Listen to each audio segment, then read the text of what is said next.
మనం కొన్ని కొన్ని చూసినప్పుడు చరిత్ర అంటే చరిత్రలో కలిసిపోయినటువంటి విషయాలు ఈ దేశాన్ని నాశనం చేయడానికి జరిగిన కుట్ర గురించి అప్పుడప్పుడన్నా కొన్ని విషయాలన్నా తెలుసుకుందాం. తాజాగా 1323 శ్రీరంగానికి సంబంధించినటువంటిది. ఇది తమిళ మాసం వైకాసి సందర్భంగా శ్రీరంగంపై ఢిల్లీకి సంబంధించినటువంటి ఈ జిహాదీ గ్రూపులు దురాక్రమణదారులు దాడి చేశారు.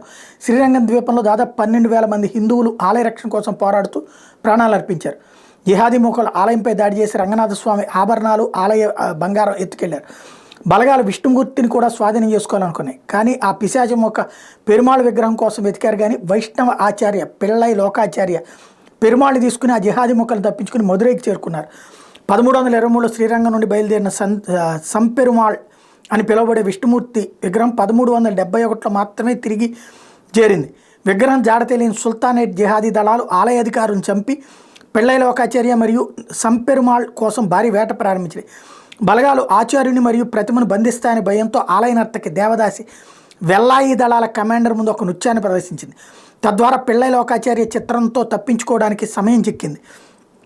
అంటే విగ్రహంతో సహా తప్పించుకోవడానికి ఆమె నృత్యం గంటల తరబడి సాగి చివరకు సేనాపతిని తూర్పు గోపురం వద్దకు తీసుకెళ్లి నిలువెల్లా మోహంతో నిండిపోయిన జిహాదీ పిశాచాన్ని కిందకు తోసి అతన్ని చంపిన తర్వాత అపరమోహిని అవతారమైన వెల్లాయి రంగనాథ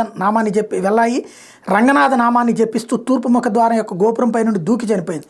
ఇక్కడ జిహాదీ సేనల దాడుల గురించి తెలుసుకున్న విజయనగర సైన్యాధిపతి కెంపన్న ఆగమేఘాల మీద శ్రీరంగం చేరుకుని జిహాదీ ముక్కలను ఊచకోత కోసి శ్రీరంగాన్ని రక్షించాడు. వెల్లాయి చేసిన త్యాగానికి అచ్చెరు పొందిన కెంపన్న ఆమె పేరు మీద ఆవిడ ఏ గోపురం పై నుంచి అయితే ఆత్మార్పణ చేసిందో ఆ గోపురానికి వెల్లాయి గోపురం అని పేరు పెట్టాడు. ఆమె జ్ఞాపకార్థం ఇప్పటికీ గోపురం తెల్లగా సున్నంగా వేస్తారు. ఇప్పుడు దీన్ని వెల్లాయి గోపురం అని పిలుస్తారు. హిందుత్వ కోసం నాటి మహిళలు సైతం ప్రాణాలు తీయించి పోరాడిన ఫలితమే నేడు మన హిందువులు అనుభవిస్తున్న ఈ మత స్వేచ్ఛ అని గుర్తు చేస్తున్నారు. మతానికి సంబంధించి ధర్మాన్ని కోరుకునేటువంటి వాళ్ళు.